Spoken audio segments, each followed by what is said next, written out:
बच्चों हम 12वीं कक्षा गणित की पाठ्य पुस्तिका का अध्याय 5 सातत्य तथा अवकलनीयता पढ़ रहे हैं, जिसके अंतर्गत आज हम प्रश्नमाला 5.1 के उदाहरणों को हल करेंगे। तो देखिए हमारा अगला उदाहरण नंबर 16 क्या कहता है, सिद्ध कीजिए कि प्रत्येक परिमेय फलन संतत होता है। यहाँ पर परिमेय फलन बताया गया है। जैसा कि बच्चे जानते हैं परिमेय फलन fx अपॉन gx फॉर्म के होते हैं, यानी कि बहुपद अपॉन बहुपद फॉर्म के होते हैं, जिसमें अंश में एक बहुपद होता है, अंश में एक बहुपद है। जैसे कि 1/x, एक क्या है अचर बहुपद है और नीचे x भी क्या है बहुपद है, तो ये परिमेय फलन हुआ। जैसे कि x square plus 1 upon x cube plus 2x plus 3, ये भी एक क्या है परिमेय फलन है, ऊपर में बहुपद और नीचे हर में भी आपके पास क्या है एक बहुपद है। तो ये आपका परिमेय फलन होता है। चैप्टर नंबर 1 में हमने इनकी बात की थी। यहाँ पर जो हर में बहुपद है उसका मान कभी भी 0 नहीं होना चाहिए, ये भी बच्चे जानते हैं। तो परिमेय फलन माना, एक परिमेय फलन मान लेंगे हम, और परिमेय फलन ले लेते हैं। माना परिमेय फलन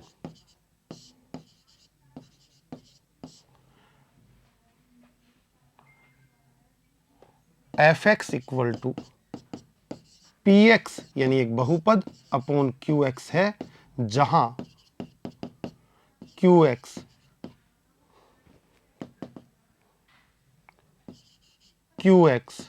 नॉट इक्वल टू 0 है। qx का मान कभी भी शून्य नहीं है। यहां ये बात हो रही है। इससे पहले एक प्रमेय देखेंगे। प्रमेय क्या कहती है, आपको बताया गया है दो फलन हो, मान लो कि fx एक फलन है और एक दूसरा फलन g है। f तथा g दो वास्तविक फलन, इनको वास्तविक मानीय फलन भी कहते हैं, इस प्रकार हैं कि x बराबर एक बिंदु C पर संतत हैं। यानी कि दो फलन मैं कल्पना कर रहा हूं f तथा g की, जो वास्तविक मान फलन है। वास्तविक फलन इस प्रकार हैं कि x बराबर c पर ये क्या है बच्चों, संतत हैं। तब क्या होगा, तब हम कहेंगे, तब हमारे पास जो बातें निकल कर आती हैं वो देखिएगा। पहली बात, फर्स्ट स्टेटमेंट है कि f प्लस g भी x बराबर c पर संतत होगा, निश्चित रूप से संतत होगा, अनिवार्य रूप से इसको संतत होना होगा। यानी कि अगर x बराबर c पर दो फलन संतत हैं, तो वो संतत फलन आपस में जोड़ दिए जाएं, तो जो नया फलन प्राप्त होता है वो भी x बराबर c पर निश्चित रूप से संतत होता है। दूसरी बात हमने सीखी थी कि f माइनस g भी x बराबर c पर संतत होगा। तीसरी बात हम करना चाहते हैं कि f इंटू जी, यानी कि दोनों फलनों का अगर गुणन कर दिया जाए और गुणन के पश्चात जो नया फलन प्राप्त होगा वह भी क्या होगा, x बराबर c पर संतत होगा। और चौथी बात हम ये कहना चाहते हैं बच्चों कि f अपॉन जी, f में g का भाग दे दिया जाए, भी x बराबर c पर संतत होगा। लेकिन यहां एक बात और है, जहां यानी कि नीचे वाला फलन जो बच्चों g है ना, g की वैल्यू जो है c पर नॉट इक्वल टू 0 होनी चाहिए, तभी संतत हो सकता है। यानी कि हर में फंक्शन की वैल्यू जो है 0 हो जाएगी तो ये अपरिभाषित हो जाएगा, अनंत पे चला जाएगा, इसलिए यहां ये बात कही गई है। तो ये चीजें आपने नोट कर ली होंगी। अब इनको हटा देते हैं, अपने क्वेश्चन की तरफ चलते हैं। तो लास्ट वाला पॉइंट है, आप इस पर गौर कीजिएगा, f अपॉन जी, ये बिल्कुल वैसा ही है जैसे px अपॉन qx एक परिमेय फलन को इंगित कर रहा है। वहां पर f की वैल्यू वहां पर बहुपद है और g की वैल्यू भी क्या है, बहुपद है, तो परिमेय फलन बन गया। और gx नॉट इक्वल टू 0 होना चाहिए, यानी कि c पर g की वैल्यू जिस पर कि आप संतत बताना चाहते हैं वहां पर 0 नहीं होनी चाहिए, ये बात कही गई है।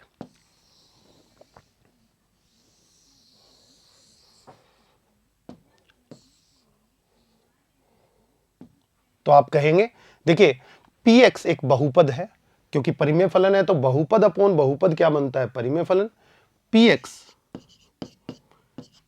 एक बहुपद है तब यह R पर, यानी कि वास्तविक संख्याओं के समुच्चय R पर संतत होगा। ये बात यहां से आ जाती है। QX भी बहुपद है, एक बहुपद होने के कारण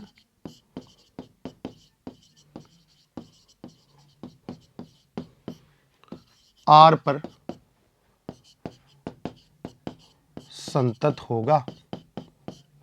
इसलिए हम परिमेय से ये कह सकते हैं PX अपॉन QX परिमेय फलन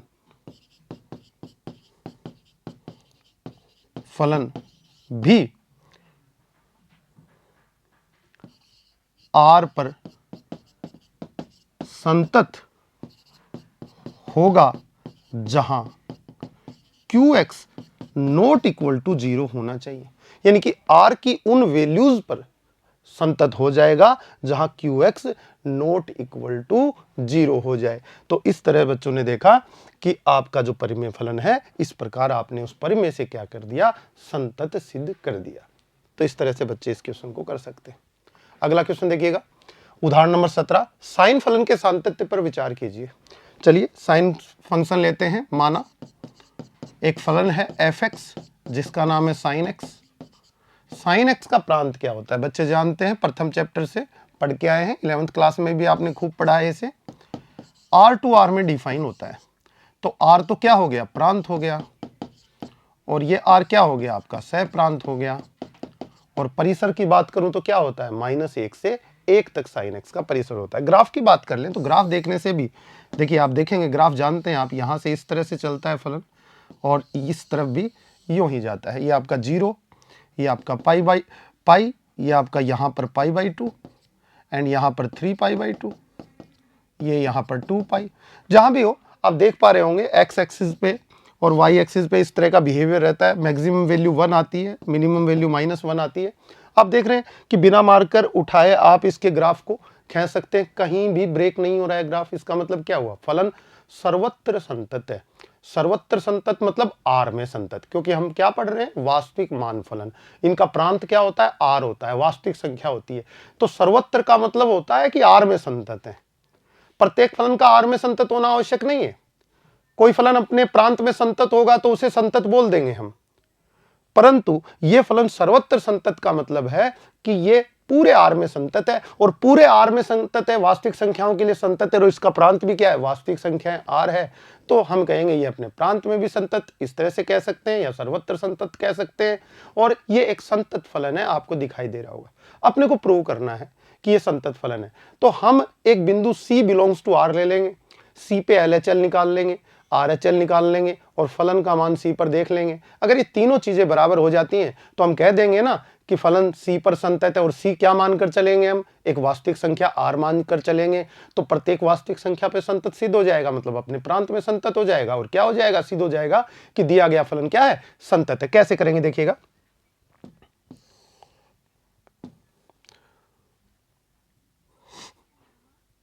माना x बराबर C है और C बिलोंग करता है R पर सातत्य जांच हम करना चाहते हैं। ठीक है, LHL लेफ्ट हैंड लिमिट किस पर, C पर बात करना चाहते हैं। तो क्या होगा, limit h tends to 0, function को क्या, C के लेफ्ट साइड में जाने के लिए छोटी धनात्मक राशि C में से घटा के फंक्शन को दे देंगे। It means C minus h बहुत न्यूनतम राशि है, बहुत स्मॉलेस्ट वैल्यू है, क्योंकि h 0 की तरफ कूच कर रहा है। ये आप देख रहे हैं h अग्रसर है 0 की तरफ।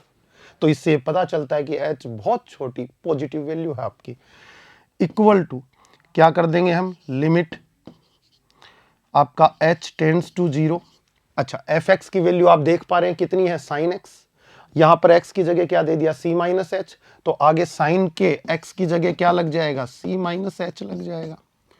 बच्चे आगे बात को बढ़ाएं तो देखिए, लिमिट है आपकी h टेंड्स टू 0 है।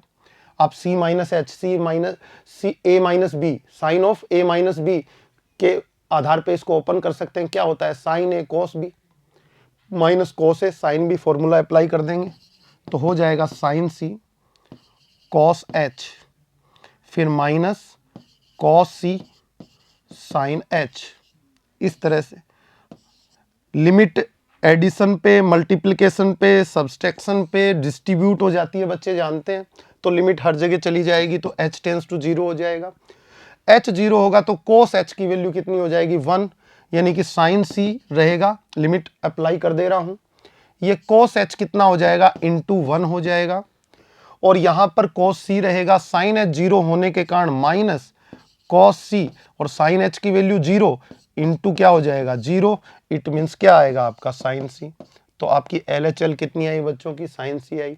RHL भी फाइंड आउट करते हैं। लिमिट h टेंस टू 0, आप देखेंगे फंक्शन को दे देंगे, c के राइट साइड में जाना है तो स्मॉलेस्ट वैल्यू जोड़ देंगे, यानी कि c प्लस h करके। आप देखेंगे लिमिट h टेंस टू 0, यहाँ पर हो जाएगा साइन c प्लस h, और इसकी वैल्यू भी जैसे ऊपर निकाली है कितनी आएगी आपकी साइन ऑफ c। ठीक है, आगे बात कर दे रहे हैं फंक्शन की वैल्यू की, किस पर, c पर। x पर फंक्शन की वैल्यू कितनी आ रही है, साइन x आ रही है, तो c पर कितनी आएगी, साइन c आएगी। तो आप देख पा रहे हैं c पर LHL जो है वो RHL के बराबर है, और c पर फलन का मान जो है, c पर फंक्शन का वैल्यू जो है वो भी क्या है, RHL LHL के बराबर आ चुका है। अतः साइन x, फलन का नाम क्या है, साइन x प्रांत R पर संतत है। ये आपने सिद्ध कर दिया कि ये अपने प्रांत पर क्या संतत है, अतः यह संतत फलन है, इसलिए एक संतत फलन है।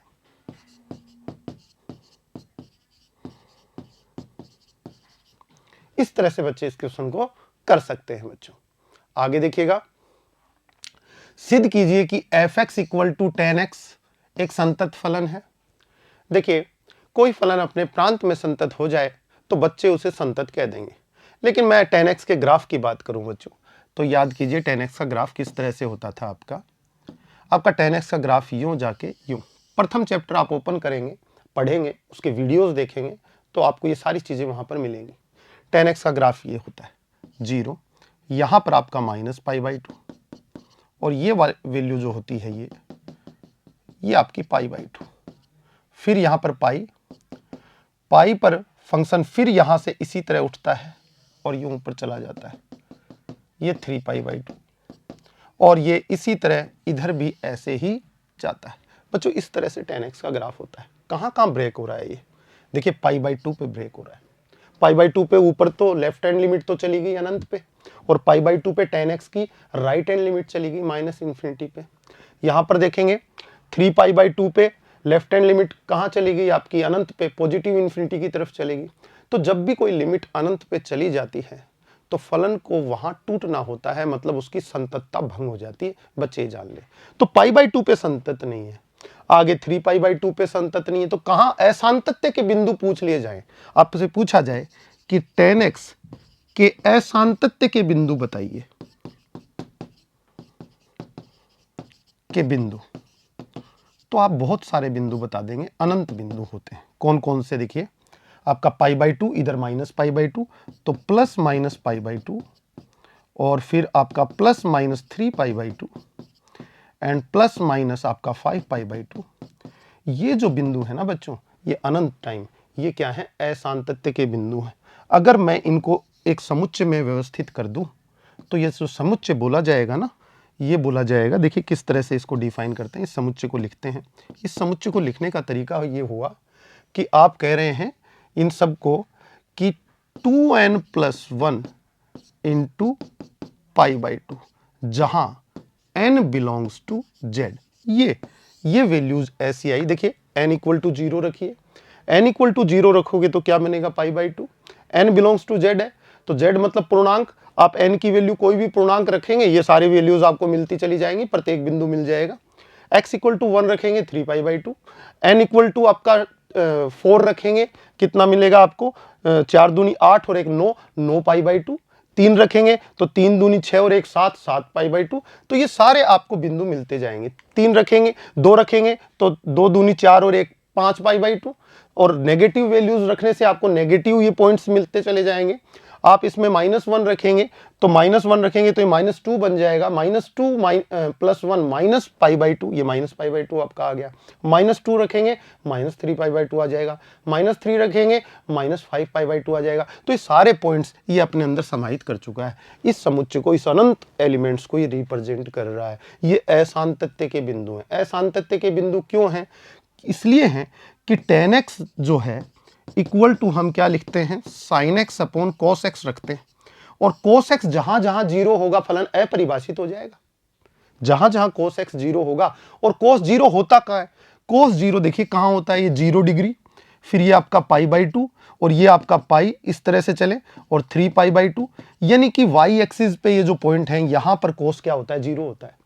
पाई बाई 2 पे, 3 पाई बाई 2 पे, फिर आगे बढ़ोगे 5 पाई बाई 2 पे, इन पे 0 होता है। नेगेटिव एंगल्स की बात करें तो इधर क्या आएगा, माइनस पाई बाई 2, और फिर ऊपर चलेंगे क्या आ जाएगा, -3 पाई बाई 2, और फिर इस तरह से उल्टा घूमेंगे तो नेगेटिव वैल्यू जो इन पर भी 0 होता है। यानी कि आपके x एक्सिस पे 0 नहीं होता है कोस, y एक्सिस पे 0 होता है। और y एक्सिस पे ये सारे के सारे बिंदु कौन होते हैं, ये होते हैं। इसलिए cos x जहां जहां 0 होगा, tan x को कहां कूच करना पड़ेगा, अनंत पे, यानी कि अपरिभाषित मान की तरफ जाना पड़ेगा। तो ये असांतत्य के बिंदु हैं। ये tan x के बारे में बहुत महत्वपूर्ण जानकारी है। आपसे इस तरह के क्वेश्चन पूछे जा सकते हैं कि असांतत्य के बिंदु बताइए। असांतत्य के बिंदु इनके ये। अब बात आई, आप देख पा रहे होंगे कि फलन जो है tan x का वो संतत होता है। संतत क्यों होता है? क्योंकि वो अपने प्रांत में संतत होता है। और प्रांत में संतत क्यों होता है? इसलिए होता है कि जो असांतत्य के बिंदु हैं बच्चों, ये उसके प्रांत में होते ही नहीं है। अब प्रांत से बाहर किसी पॉइंट पे असंतत हो रहा है फलन, हम उसको फलन को क्या लेना देना, वो तो अपने प्रांत में ही डील करेगा। वो तो कहेगा मैं अपने प्रांत में संतत हूं, इसलिए संतत फलन हो गया हूं। बिल्कुल tan x के बारे में बात करें तो tan x एक संतत फलन है, क्योंकि वो अपने प्रांत में संतत होता है। और आप कहें कि इन बिंदुओं पे तो ये असंतत है, फिर इसको संतत क्यों बोल दे रहे हैं? इसलिए बोल दे रहे हैं कि ये बिंदु उसके प्रांत में होते ही नहीं। वास्तव में जो tan x का जो प्रांत होता है वो वास्तविक संख्याओं में से क्या निकाल दिया जाता है, 2n+1 इंटू पाई बाई 2, और ये n बिलोंग्स टू z। ये पॉइंट्स जब r में से, वास्तविक संख्याओं में से निकलते हैं ना, तो ये प्रांत बनता है किसका, tan x का। तो tan x के प्रांत में से ये बिंदु निकल जाते हैं असांतत्य के। तो बाकी जगह तो फलन देखो संतत है, आप ग्राफ देख के देख रहे हैं। पाई बाई 2 की बात अगर मैं न करूं तो देखिए बीच में तो बिल्कुल मार्कर उठाना नहीं पड़ा। फिर मार्कर कहां उठा, पाई बाई 2 पे उठा, लेकिन पाई बाई 2 तो tan x के प्रांत में है ही नहीं। फिर देखो बिल्कुल संतत है। आगे भी देखेंगे इस तरह से फलन आपको क्या मिलेगा, संतत मिलेगा। क्यों? क्योंकि वो अपने प्रांत के बिंदुओं पर संतत होता है। तो बच्चे यहां पर दे देंगे किस तरह से इसको लिखने का जो तरीका है वो मैं आपको बता देता हूं बच्चों, किस तरह से क्वेश्चन का आंसर देंगे।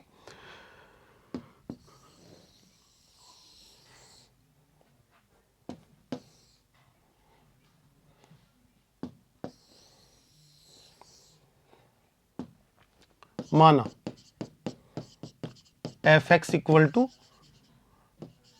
tan x, जहां जो f है आपका उसका प्रांत r-2n+1 इंटू पाई बाई 2, और यहां पर मैं बात करूं n बिलोंग्स टू z। ये बात कर देना चाहता हूं। ये तो इसका हुआ प्रांत बच्चों, और ये प्रांत हुआ तो सह प्रांत कितना है, सह प्रांत पूरा का पूरा r ही होता है। इसका परिसर भी कितना होता है बच्चों, r होता है। ये tan x की व्याख्या हो गई। अब बात करें तो हम माना x इक्वल टू c एक पॉइंट है जो बिलोंग करता है किससे, प्रांत से। प्रांत से बिलोंग करवा देते r-2n+1 into pi by 2 n belongs to z। प्रांत से ये बिलोंग करता है। पर सांतत्य की जांच, इस फलन की हम इस C पे सांतत्य की जांच करना चाहते हैं, जो कि उसके एक प्रांत का बिंदु है। प्रांत का बिंदु है तो पाई बाई 2 नहीं हो सकता, 3 पाई बाई 2 नहीं हो सकता। क्यों? वो पॉइंट मैंने R में से, वास्तविक संख्याओं में से निकाल दिए। इनके अलावा कोई C पॉइंट है, ठीक है, हम LHL बता देंगे।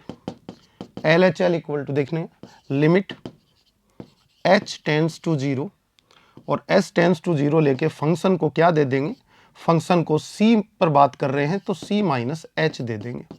लिमिट h टेंस टू 0, यहां पर आप करें कि tan c माइनस h हो जाएगा और c माइनस h हो जाएगा तो h को 0 पुट करोगे, या मैं इसको और अच्छा एक्सप्लेन करना चाहूं तो आप इस तरह से भी लिख सकते हैं कि limit h tends to 0, tan c minus h का मतलब आपका साइन c माइनस h और upon cos c minus h।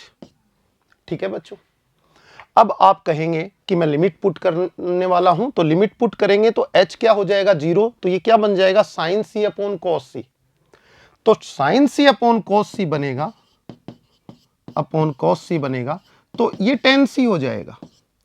तो tan c वैल्यू परिभाषित है, परिभाषित का मतलब है फाइनाइट वैल्यू यहां पे कोई ना कोई आपको मिलने वाली है, इनफाइनाइट नहीं मिलने वाली है। अब बच्चे पूछे कि क्यों नहीं इनफाइनाइट, tan c को आप इनफाइनाइट क्यों नहीं कह सकते, क्योंकि c का मान π/2 नहीं है। क्यों नहीं है, क्योंकि मैंने यहां पर c को जो लिया है π/2 को तो ये देखो निकाल दिया। c का मान 3π/2 भी नहीं है, c का मान कोई भी इस पॉइंट का नहीं है, क्योंकि ये समुच्चय मैं इसमें के r में से निकाल चुका हूं और इसके अलावा c पर c होगा तो फिर tan c की क्या आएगी वैल्यू, परिमित आएगी। तो यहां पर ये बात देखने वाली है, तो इस तरह से आप एक्सप्लेन कर देंगे। RHL निकाल के बताएंगे तो limit h tends to 0, function को c प्लस h दे देने वाले हैं और लिमिट h टेंस टू 0, यहां पर tan c प्लस h हो जाने वाला है। ये भी वैल्यू आपकी tan c के इक्वल हो जाएगी और tan c एक फाइनाइट वैल्यू है, बार बार ये बात कह रहा हूं क्योंकि cos c जो नीचे में आया है ये 0 नहीं होगा। क्यों नहीं होगा, क्योंकि c का मान π/2 3π/2 ये नहीं है, उसके अलावा है, और उसके अलावा है तो cos c क्या होगा, फाइनाइट वैल्यू होगी, फाइनाइट वैल्यू होगी और 0 नहीं होगी, और 0 नहीं होगी तो tan c कैसी वैल्यू होगी, फाइनाइट वैल्यू होना होगा। अगर नीचे से cos c 0 हो जाता तब जाके वो इनफाइनाइट हो सकता था, जो कि यहां पर पॉसिबल नहीं है क्योंकि c ऐसा पॉइंट है ही नहीं। आगे बात करें कि फंक्शन की c पर value tan fx equal to tan x है, तो फिर fc इक्वल टू क्या हो गया tan c। यहां से आप कह देंगे LHL equal to RHL equal to fc, अतः फलन tan x, क्या नाम है इसका, tan x r minus 2n+1 into π/2, और जहां n बिलोंग्स टू z है, ये पॉइंट निकालने के बाद जो बिंदु मिलते हैं आपको पर संतत है, अर्थात अपने प्रांत में संतत है, इसलिए यह एक संतत फलन है। यह आपका क्वेश्चन का आंसर देने का बच्चों तरीका हुआ। आगे बढ़ते हैं, अगला क्वेश्चन क्या कहता है देखिएगा, दर्शाइए कि fx बराबर साइन एक्स स्क्वायर द्वारा परिभाषित फलन एक संतत फलन है। देखिए यहां पर fx equal to sine x square दे रखा है, fx equal to sine x square दे रखा है। फर्स्ट चैप्टर देखिए, फर्स्ट चैप्टर बच्चों बहुत इंपॉर्टेंट चैप्टर है। आगे के जितने आपने चैप्टर पढ़े कहीं ना कहीं फर्स्ट चैप्टर का रोल उसमें आया है। सारे फंक्शंस की बात कर लेते हैं। आप अवकलन किसका कर रहे हैं, फंक्शंस का कर रहे हैं, तो फंक्शंस को अगर नहीं समझ लेंगे अच्छी तरह से तो फिर अवकलन करने में, उनकी अवकलनीयता की बात करने में, उनकी संततता की बात करने में, उनकी सीमा की बात करने में आपको समस्या आएगी। आगे जाकर आप उनका समाकलन भी करते हैं तो हर जगह समस्या का सामना करना पड़ेगा। आपने मैट्रिक्स पढ़ा, उससे पहले सारणिक पढ़ा, तो आप देखिएगा जो आपने मैट्रिक्स और सारणिक पढ़ा उनमें भी वही अवधारणाएं काम आ रही थी, आपके गुणधर्म वैसे ही काम आ रहे थे। आइडेंटिटी मैट्रिक्स कौन सा है, क्यों है आइडेंटिटी मैट्रिक्स, यानी कि किसी मैट्रिक्स को आई से मल्टीप्लाई करते हैं तो ए ही क्यों आ जाता है, एक मैट्रिक्स को अपने प्रतिलोम व्युत्क्रम यानी कि ए इनवर्स के साथ मल्टीप्लाई करते हैं तो आई ही क्यों आ जाता है। ये सारी चीजें जो निकल कर आई हैं फर्स्ट चैप्टर से आई हैं। तो मुझे लगता है जब तक आप फर्स्ट चैप्टर को अच्छे से बार बार वीडियोस को देखकर उनको ठीक से अगर नहीं समझेंगे तो आगे की थ्योरी आपकी इतनी क्लियर नहीं हो पाएगी। इसलिए मुझे लगता है आपको फर्स्ट चैप्टर के वीडियोस पुनः देख लेने चाहिए एक बार रिवीजन के तौर पर। कोई बात नहीं, बात करते हैं साइन एक्स स्क्वायर की। जब मैं साइन एक्स स्क्वायर की बात करता हूं तो मैं इसको बोलता हूं कि ये एक संयुक्त फलन है। संयुक्त फलन क्यों है साहब?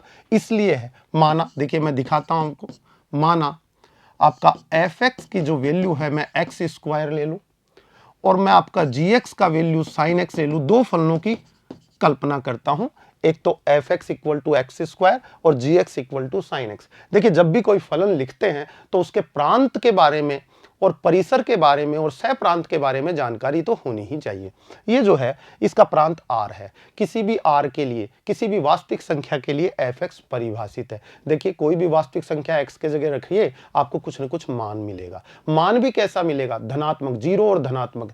तो जीरो से पॉजिटिव वैल्यूज की तरफ इसका परिसर चला जाता है। इसकी बात करें gx की, तो इसका प्रांत भी आपने देखा था, अभी sin x को एक्सप्लेन किया था। इसका प्रांत क्या होता है? r। इसका परिसर क्या होता है? -1 से 1। और इसका सह प्रांत हम क्या ले लेते हैं? r। और इसको एक एक की आच्छादक बनाते हैं, तब हम इसके प्रांत और सह प्रांत में बदलाव कर देते हैं, मतलब सह प्रांत को परिसर के बराबर ले आते हैं और एक एक की आच्छादक करके इसको व्युत्क्रमणीय भी कर देते हैं। वो सारी चीजें हमने पीछे पढ़ी थी। अब बात करते हैं f x equal to x square और g x equal to sine x होने के पश्चात अगर मैं जीओ एफ की कल्पना करता हूं तो जीओ एफ कितना आएगा? देखिए एक्स दे दूंगा, एक्स अंदर में जाएगा तो जीओ एफ एक्स लिखा जाएगा और जी एफ एक्स की वैल्यू कितनी है? X square.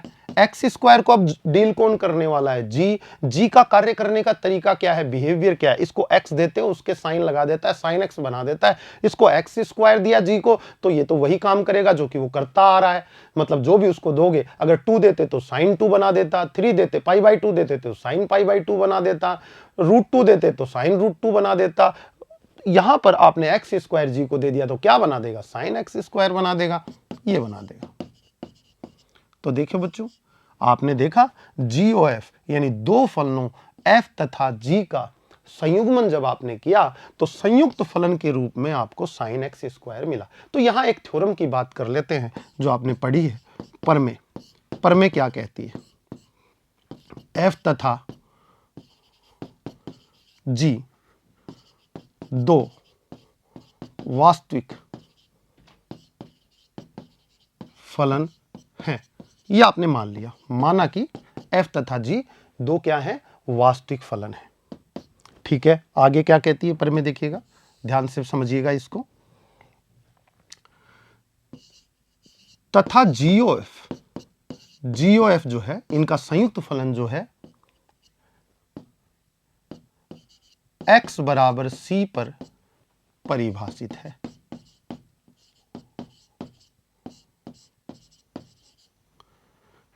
तथा एक बात और कहना चाहूंगा कि f x बराबर c पर संतत है तथा g जो है g f c पर संतत है, तब GOF भी x बराबर c पर संतत होगा। ये परिमेय ये कहना चाहता हूं, यानी कि दो संयुक्त फलन है और दोनों संतत है। किस पर? आपके x बराबर c पर दोनों संतत है, f और g। अच्छा, अगला फलन जो आपका f प्रथम फलन है, यहां पर देखिएगा फर्स्ट फंक्शन राइट साइड से देखा जाता है और द्वितीय फलन ये, मतलब अपने प्रांत पर संतत होना चाहिए। देखिए c किसको जाएगा? सबसे पहले f के पास जाएगा, तो f को c पर संतत होना चाहिए। अच्छा, f के पास c जाएगा, जैसे संयुक्त फलन की अवधारणा आपने पढ़ी थी, कुछ इस तरह से है कि दो फलन इस तरह से काम कर रहे हैं। ये f है, ये आपका g है। मैंने कहा इसको c दिया तो c पर ये फलन क्या है? f संतत है। और यहां क्या आएगा? y जो बनेगा, यहां x बराबर c दिया तो y बराबर क्या बनेगा? f ऑफ c बनेगा। और ये किसका प्रांत होगा, ये जी का प्रांत होगा। तो जी किस पर संतत होना चाहिए, वाई पर संतत होना चाहिए। और आगे क्या मिलेगा, जेड मिलेगा। तो वाई पर संतत होना चाहिए, मतलब अपने प्रांत पर संतत होना चाहिए। तो एफ सी क्या है, आपके जी का प्रांत है। तो जी को प्रांत होना, जी को संतत होना चाहिए एफ सी पर, और प्रथम फलन एफ को एक्स बराबर सी पर संतत हो। तो जो आपका जी ओ एफ, यहां से यहां एक फलन, संयुक्त फलन परिभाषित करते हैं आप, कौन सा, जी ओ एफ परिभाषित होने के पश्चात किस पर संतत हो जाएगा, अपने प्रांत पे। और आप जानते हैं इसका प्रांत क्या बनेगा, ये बनेगा। यहां से यहां परिभाषित है तो प्रांत ये और सह प्रांत ये। तो जी ओ एफ किस पर संतत कहलाएगा, अपने प्रांत सी पर। ये बात यहां पर इस स्टेटमेंट में कही गई है, आप समझ गए होंगे। तो यहां पर जब मैं बात करता हूं, इसको नोट डाउन कर लीजिए, इसका स्क्रीनशॉट ले लीजिए, फिर मैं हटा के क्वेश्चन को सोल्व करता हूं, कैसे उसका हमें आंसर देना है।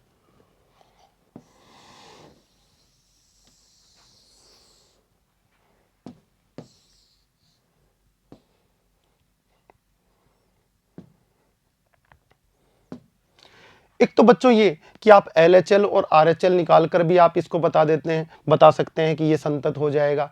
और अगर ऐसा नहीं बताना चाहें तो आप एक स्टेटमेंट दे सकते हैं कि जो आपका फलन fx है, प्रथम फलन, वो R में संतत है। और फिर इसका जो परिसर निकलेगा वो क्या आएगा, 0 से अनंत। 0 से अनंत में क्या हो जाएगा, कौन संतत हो जाएगा, आपका जी संतत हो जाएगा। तो GOF को अपने प्रांत R में संतत होना होगा। तो इस तरह से हम इसका स्टेटमेंट दे देंगे। तो देखिए मैं कैसे लिखता हूं, प्रथम फलन x fx R पर एक संतत फलन है। क्यों संतत है, क्योंकि यह एक बहुपद है। आपने जाना है कि बहुपद अपने प्रांत में संतत होते हैं। तो एक्स स्क्वायर क्या है, बहुपद है। और बहुपद है इसलिए ये अपने किस में, प्रांत आर में, प्रांत बोल दो या वास्तविक संख्याओं का समुच्चय आर में क्या है, ये संतत है, मैंने ये कहा। अब मैं कहूं कि इसका परिसर क्या बनेगा, परिसर बनेगा 0 से, जब इसको x दोगे तो पॉजिटिव वैल्यू और 0 निकल कर आएंगे। तो 0 से अनंत, 0 इंक्लूड होगा, अनंत कभी इंक्लूड नहीं होता, यहां ओपन ब्रैकेट लगेगा। ये किसका परिसर है, ये परिसर है बच्चों किसका, f का परिसर। अब f का परिसर को डील कौन करने वाला है, g डील करने वाला है। तो मैं कहूंगा तथा g जो फलन है, gx 0 अनंत क्लोज ओपन इंटरवल में एक संतत फलन है।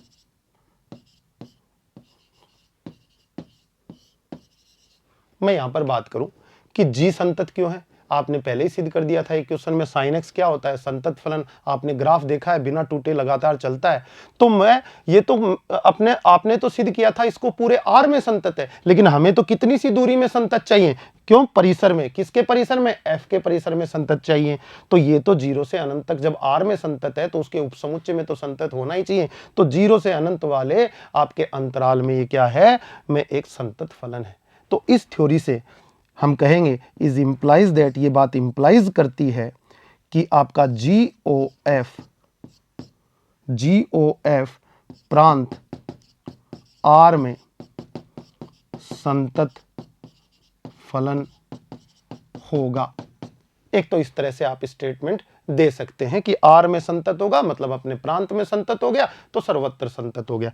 दूसरा तरीका, बच्चे इसी क्वेश्चन को दूसरे तरीके से भी कर सकते हैं। बच्चों देखो दूसरा तरीका और बता देता हूं आपको, LHL निकाल लेंगे, RHL निकाल लेंगे और C पर फलन की वैल्यू निकाल लेंगे। आपका फंक्शन क्या था, मान लीजिए उसको माना fx इक्वल टू कितना दे रखा है, साइन एक्स स्क्वायर दे रखा है, इस तरह से मान लीजिएगा। जहां f कहां से कहां डील कर रहा है, R टू R में डील कर रहा है। तब आप कहेंगे कि मैं LHL निकाल लेता हूं कि x बराबर C बिलोंग्स टू R पर सातत्य की जांच करके दिखा दीजिए। और जांच करके दिखाएंगे तो LHL निकालेंगे। LHL निकालेंगे लिमिट h टेंड्स टू 0 और फंक्शन को क्या दे देंगे आप, c माइनस एच दे देंगे, c माइनस एच दे देंगे, limit h tends to 0, function को c माइनस एच देंगे, फंक्शन क्या है साइन एक्स स्क्वायर, तो यहां हो जाएगा साइन c माइनस एच का होल स्क्वायर, आगे आप लिखेंगे साइन ऑफ c स्क्वायर, ये वैल्यू आई। RHL निकाल के दिखा देंगे, RHL equal to limit h tends to 0 f of c plus h, it means limit h tends to 0 आपका कितना साइन c प्लस h का होल स्क्वायर, और सामने आ जाएगा आपका साइन c स्क्वायर, इस तरह से आप निकाल देंगे। और फंक्शन की वैल्यू एफ सी की वैल्यू जो आएगी बच्चों की साइन सी स्क्वायर बन जाएगी, आप कहेंगे L H L equal to R H L right hand limit equal to c पर फलन की वैल्यू। अतः फलन क्या नाम था, साइन एक्स स्क्वायर संतत फलन है। कहां संतत हुआ, सी पर संतत हुआ। सी क्या था, आर, आर वास्तविक संख्याओं का समुच्चय मान का अवयव मानकर चले थे, तो पूरी वास्तविक संख्याओं पर संतत हो गया तो अपने प्रांत में संतत हो गया, और अपने प्रांत में संतत हो गया तो संतत फलन कहलाएगा। इस तरह से बच्चे दोनों तरीके से जो आपको अच्छा लगता है इस क्वेश्चन का आंसर दे सकते हैं। आपको प्रमेय भी बता दी गई है, आगे देखिएगा। उदाहरण नंबर 20 कहता है दर्शाइए कि F x equal to mod of 1 minus X plus mod of X का मोड, ठीक है, द्वारा परिभाषित फलन f जहां x एक वास्तविक संख्या है एक संतत फलन है। इसके बारे में बात करनी है, तो क्यों ना हम इस मोड को ओपन कर लें, ज्यादा अच्छा रहेगा। मोड को ओपन कर लेंगे और फिर क्वेश्चन को कर देंगे। आपने पहले भी मोड ओपन करना सीखा है, फर्स्ट चैप्टर में मैंने आपको मापांक फलन पढ़ाया था, तो वहां पर मोड को ओपन करना भी सिखाया था, आज पुनः सिखा देते हैं। देखिएगा आपका एफ एक्स है, और वहां पर मैंने आपको कहा था कि आगे आपके जो समाकलन और अवकलन करेंगे तो मोड को ओपन करना आपको आना चाहिए।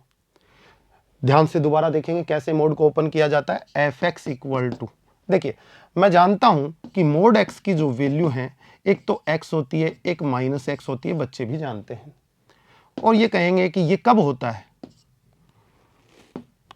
ये कब होता है, ये कब होता है जब x ग्रेटर इक्वल टू 0 हो, ये कब होता है जब x लेस देन 0 हो। ऐसा आपने पढ़ा है बच्चों, ये स्टेटमेंट मोड x की वैल्यू। तो देखिए मोड x की दो वैल्यू हुई, तो मोड x को मैं इसको मोड x अंदर वाला जो मोड x है उसको ओपन कर रहा हूं पहले। आपका देखिए ये बन जाएगा 1 माइनस एक्स, और मोड x की वैल्यू ले लूं प्लस एक्स, तो ये प्लस एक्स हो जाएगा, और इसके बाहर वाला मोड नहीं हटा रहा हूं अभी। आपने अंदर वाले मोड की प्लस एक्स वैल्यू ले ली। ये किस स्थिति में ले सकते हो आप, जब x ग्रेटर इक्वल टू 0 हो तब। दूसरी बात, आप आगे बात करें कि 1 माइनस एक्स मोड x की वैल्यू माइनस एक्स कब ले सकते हो आप ले सकते हो जब x लेस देन 0 हो। तो आपने इस तरह से इस फलन को दो भागों में बांट दिया। इसकी वैल्यू जो है इसको थोड़ा अच्छा लिखें तो कितना हो जाएगा, देखिएगा एफ एक्स इक्वल टू, यहां से माइनस एक्स से एक्स कट के ये तो एक ही आ जाएगा, और एक का मापांक लोगे तो एक ही आएगा, ये तो बन गया एक।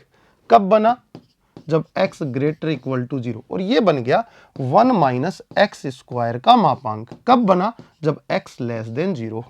आगे बढ़ते हैं, ओपन करते हैं इसको। देखिए यहां पर इसको ओपन करने लगे तो मोड के अंदर जो वैल्यू है रफली उसको ऐसे x के मान निकालो जिस पर वो 0 आ जाता है, जिस पर फलन की वैल्यू क्या आ जाए, 0 आ जाए। तो मैं सिर्फ इसकी बात कर रहा हूं।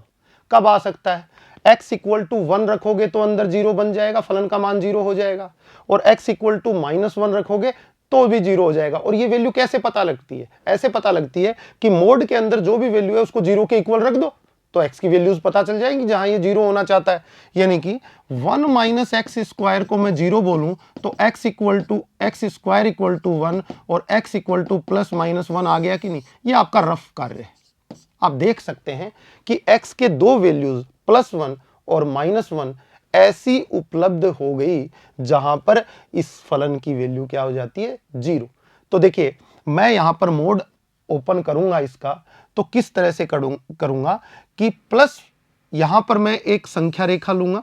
संख्या रेखा में एक तो आपका क्या आ गया -1, और एक क्या आ गया आपका +1, ये आपका +1। इसमें ये दो बिंदु जो हैं इस पूरी संख्या रेखा -∞ से इन्फिनिटी के बीच में रहती है आपकी वास्तविक संख्या रेखा। 3 अंतराल बन जाते हैं बच्चों, 1, 2 और 3। इस अंतराल को बोला जाएगा x लेस देन 1। क्या बोला जाएगा? x लेस देन -1, इस अंतराल को बोला जाएगा।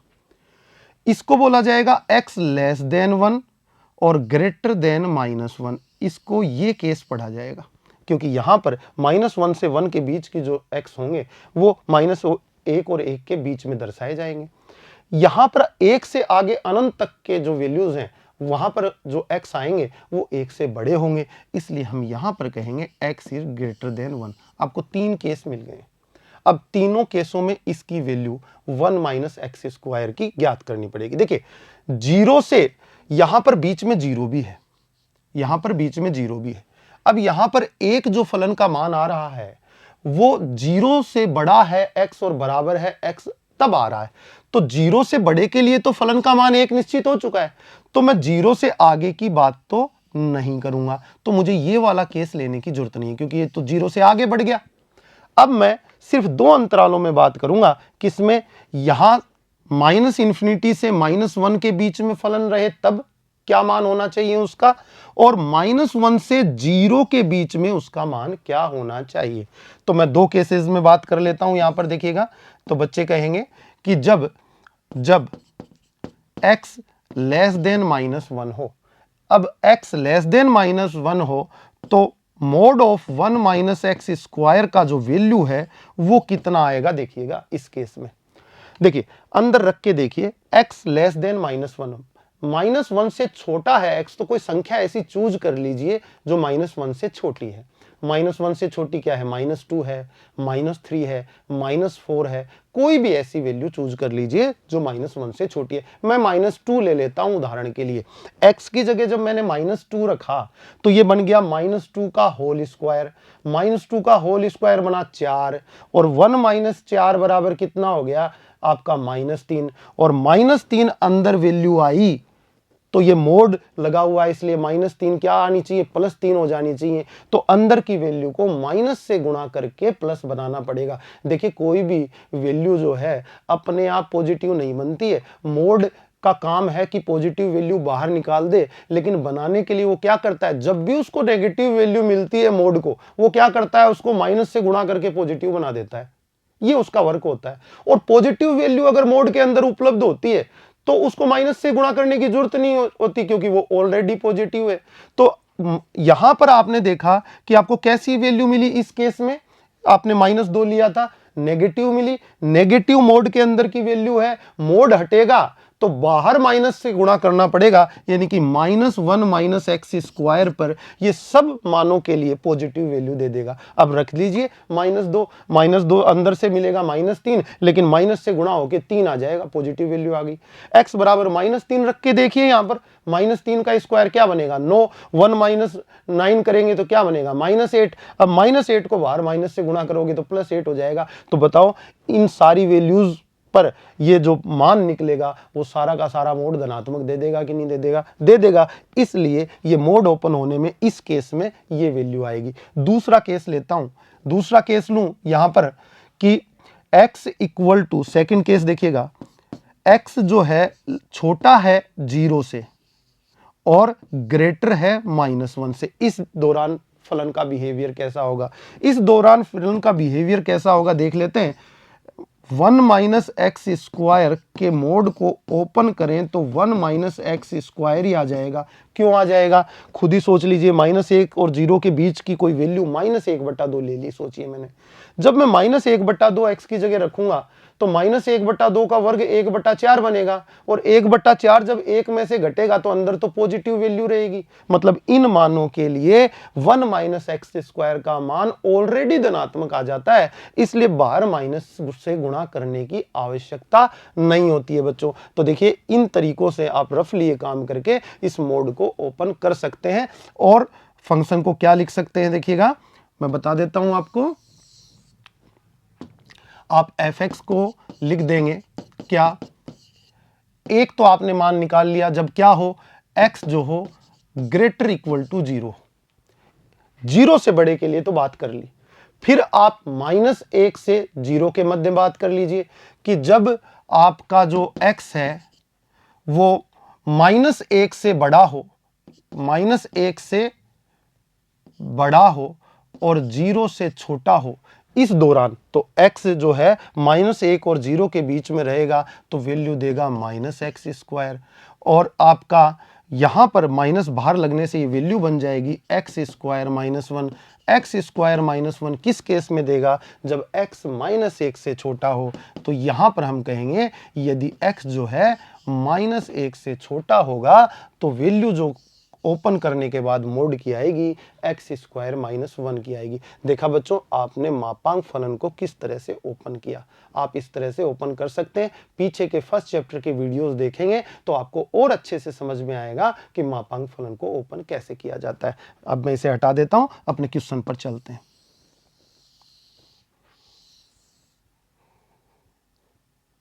ठीक है, अब बात करें, अब इसका प्रांत क्या है? प्रांत पूरा R है। फलन को देखने से ये जो x की जो वैल्यूज हैं वो प्रांत के बारे में आपसे कहती हैं कि प्रांत आपका क्या है।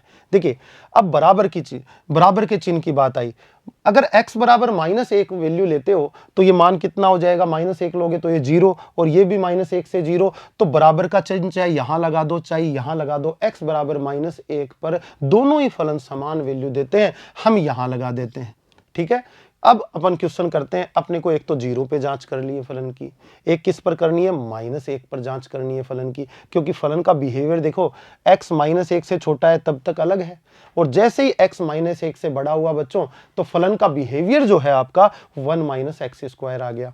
और जब फलन का मान 0 से बड़ा हुआ, मतलब x का मान 0 से बड़ा हुआ, तो फलन का मान कितना प्राप्त हो गया? 1 आ गया। तो फलन कहां कहां अपनी बिहेवियर चेंज कर रहा है? एक तो -1 पे कर रहा है, एक 0 पे कर रहा है। इन दो बिंदुओं पे फलन के सातत्य की जांच करनी आवश्यक है।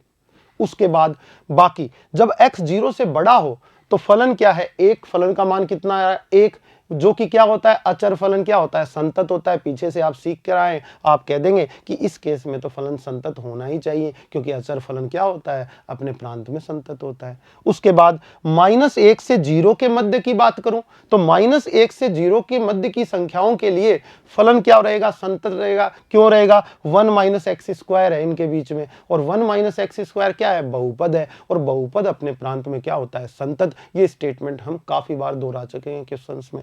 दूसरी बात, जब x -1 से छोटा हो तब भी x² -1 क्या है? एक बहुपद है, इसलिए फलन को संतत होना पड़ेगा। तो संतत संतत न मिलने की कंडीशंस कौन सी हैं? संतत न मिलने की कंडीशन एक तो 0 हुई, एक -1 हुई। तो सबसे पहले इन पर जांच करते हैं। x बराबर 0 पर फलन के सातत्य की जांच। पहला पॉइंट, x बराबर 0 पर फलन f(x) की सातत्य जांच करने का तरीका, LHL, RHL और फलन का मान तीनों अगर बराबर आ जाएंगे तो संतत है। तो सबसे पहले LHL लेते हैं। Limit h tends to 0, function में क्या किस पर बात कर रहे हैं? 0 पे, तो 0 - h लेफ्ट हैंड लिमिट आ जाएगी। लिमिट h टेंड्स टू 0, अब 0 - h, देखिए ये फंक्शन को क्या दिया जाता है? हमेशा x दिया जाता है। आपने x कैसा दिया? 0 - h दिया। 0 - h दिया तो x का मान 0 से छोटा हो गया। x का मान 0 से छोटा कहां है? यहां पर है, देखो। तो फलन की वैल्यू कहां से आएगी? इस स्थिति में f(x) = 1 - x² रहेगा। बाकी चीजें भूल जाइए इस केस में। तो 1 - x² है, तो आपका जो 0 - h है कहां जाएगा? 1 - x², यानी कि 1 - x की जगह जाएगा 0 - h। तो 0 - h का मतलब -h का होल स्क्वायर, ये फलन वैल्यू देगा। h को 0 सीधे पुट कर देंगे, वैल्यू कितनी आएगी बच्चों की? 1 आ जाएगी। अब बात करें आगे, तो आगे बढ़ें तो ये देखिएगा, RHL की बात कर लेते हैं। RHL limit h tends to 0, function को देंगे 0 + h, और 0 + h देंगे तो लिमिट h टेंड्स टू 0, और आपका क्या हो जाएगा यहाँ पर? 0 + h। देखिए ऊपर फलन की तरफ चलते हैं। फलन क्या कहता है आपका? फलन कहता है x का मान हो गया 0 से ज्यादा, क्योंकि उसमें h जुड़ गया, तो 0 से बड़ा हो गया, तो फलन का मान यहां से लिया जाएगा। कितना मान आ रहा है? 1, तो इस पर तो लिमिट काम करेगी नहीं, 1 ही आ जाएगा। और f बराबर 0 पर बात करें तो 0 पर फलन का मान कितना है? 1। x बराबर 0 तो फलन का मान 1 दे रहा है। तो यहाँ से आप देखते हैं LHL जो है RHL के बराबर आती है और फलन का मान जो है वो भी बराबर बना रहता है, इसलिए फलन fx x बराबर 0 पर क्या होगा, संतत होगा। ये लीजिए, अब x बराबर -1 पर और जांच कर लेते हैं। इसको मैं हटा देता हूं, इसका स्क्रीनशॉट आप ले लीजिए।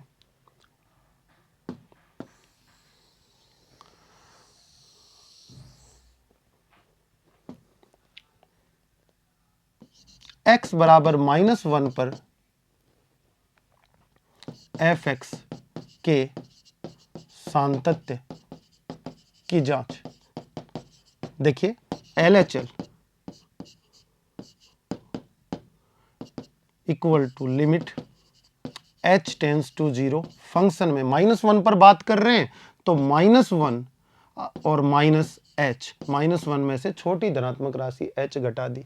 देखिए -1 में से अगर आप छोटी वैल्यू धनात्मक वैल्यू घटाएंगे तो x का मान -1 से छोटा हो जाएगा, और -1 से छोटा कहां पर है, फंक्शन ये वाला काम आएगा। fx की वैल्यू x स्क्वायर -1 के बराबर है इस स्थिति में, तो यहां पर x की जगह वैल्यू जाएगी तो आपका हो जाएगा लिमिट h टेंस टू 0। यहां पर आप वैल्यू रखेंगे तो -1 -h x की जगह तो इसका स्क्वायर और कितना हो गया आपका -1। लिमिट रखते हैं, h को 0 पुट कर देंगे, -1 का स्क्वायर कितना हो जाएगा आपका 1 हो जाएगा, और 1 - 1 कितना आएगा 0, तो लिमिट की वैल्यू बच्चों के पास 0 हो गई। RHL की बात कर लेते हैं। RHL limit h tends to 0, function में -1 प्लस h पुट करेंगे तो लिमिट देखो h टेंस टू 0 आपका, देखिए -1 में h जोड़ा तो आपका x जो है वो -1 से बड़ा हो गया, और -1 से बड़ा x देखो यहाँ बीच वाले में है, तो fx की वैल्यू 1 - x स्क्वायर होगी, तो आप कहेंगे 1 - -1 प्लस h का होल स्क्वायर। बच्चों इस तरह से आप इसकी लिमिट लेंगे तो h को 0 पुट कर देंगे, -1 का स्क्वायर क्या हो जाएगा 1 हो जाएगा, और 1 - 1 क्या हो जाएगा आपका 0 हो जाएगा, तो आपकी RHL भी 0 आई। अब फलन का मान किस पर, -1 पर फलन का मान, -1 पर फलन का मान कितना आएगा, देखिएगा बच्चों -1 x के बराबर यहां पर है तो फलन ये, तो यहां पर -1 रखेंगे तो आपका कितना हो जाएगा -1 का स्क्वायर -1 इट मींस 0। तो बच्चे देखते हैं कि LHL भी 0, RHL भी 0 और f -1 पर फलन का मान भी 0, तो इसका मतलब तो ये हुआ, अतः ये तीनों चीज बराबर होते ही हम कह देंगे अतः फलन fx x बराबर -1 पर संतत है। उसके बाद देखिए क्वेश्चन में आपको क्या पूछा गया था कि फलन संतत है, ये सिद्ध करना है। आपने अभी तक 2 पॉइंट्स पे किया है, आपके पास 3 केसेस और बचे हुए हैं। एक बार इसका स्क्रीनशॉट लीजिए, फिर इसको हटा देते हैं, आगे बढ़ते हैं।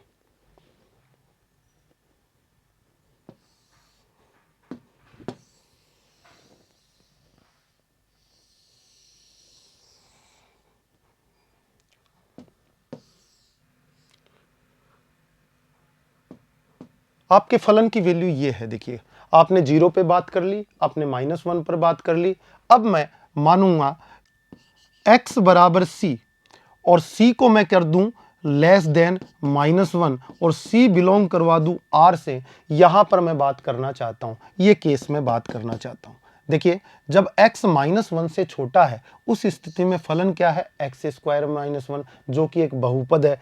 तो आप कहेंगे पर fx संतत होगा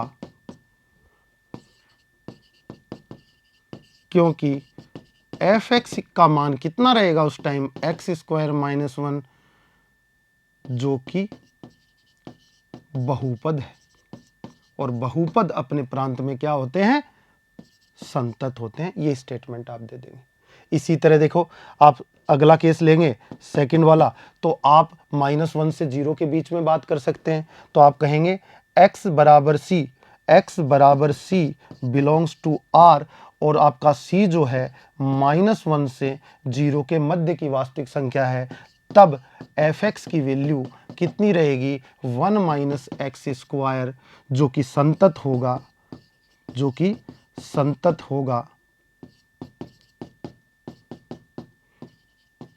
क्योंकि 1 - x स्क्वायर बहुपद है ना। और उसके बाद आप एक केस और ले लेना कि x बराबर c बिलोंग्स टू r जो है आपका 0 से बड़ा है, और 0 से बड़ा है तो फलन f(x) की वैल्यू 1 है, जो कि अचर फलन है, इसलिए अपने प्रांत में क्या होगा?